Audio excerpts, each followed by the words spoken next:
One day, Mirna is sitting in a coffee shop with her friends, enjoying a cup of coffee. Suddenly, after taking a sip, she collapses and dies almost immediately. How could this happen? To understand, we need to go back 2 years to Sydney, Australia. At that time, Mirna was having a meal at a restaurant with her college best friend, Jessica. During their meal, Jessica was complaining about her boyfriend. Mirna, trying to help, told Jessica that her boyfriend was no good and that she should break up with him. Jessica was hurt by Mirna's harsh advice and got very upset. She stood up, opened the door, and stormed out of the restaurant. This moment was significant because it created tension between the two friends, causing a rift in their relationship. After that confrontation, their lives take completely different paths. Jessica's relationship falls apart, leading her into a deep depression.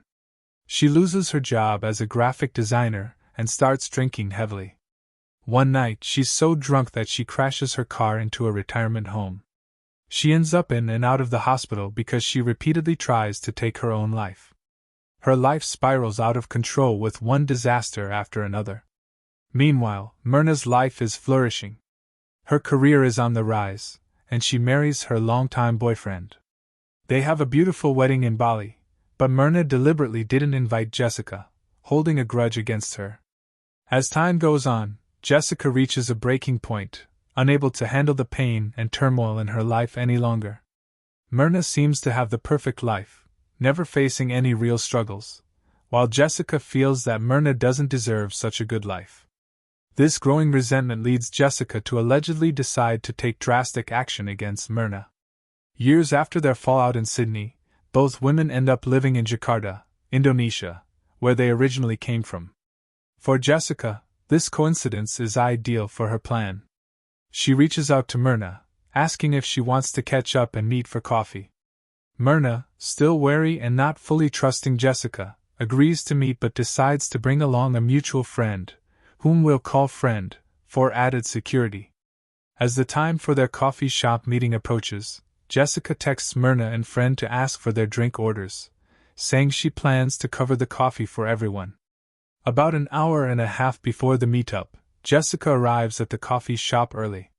She carefully surveys the place, noting the locations of all the CCTV cameras. After her reconnaissance, she leaves and goes to another store to get some shopping bags. Returning to the coffee shop, she orders drinks for the entire group. Jessica then sits down at a table, using the shopping bags to create a makeshift barrier that hides the drinks from view.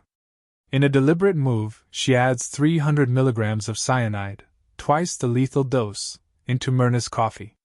Almost an hour later, Mirna and Friend arrive. They greet each other and take their seats.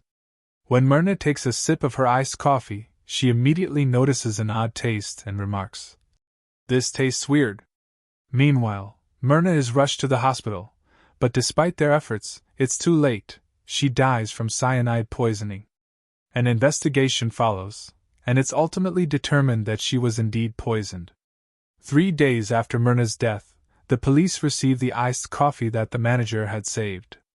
They test the drink and confirm it contains about 300 milligrams of cyanide. With this evidence, they arrest Jessica. Although I couldn't find any mug shots of Jessica, it's unclear whether mug shots are taken in Indonesia. Regardless, here's what she looks like in real life as she goes to trial. The trial lasts for 5 months, becoming a major national spectacle in Indonesia. It dominates headlines and captivates millions of Indonesians, with widespread debate over Jessica's guilt. Despite the controversy and public discourse, Jessica is ultimately found guilty of Mirna's murder.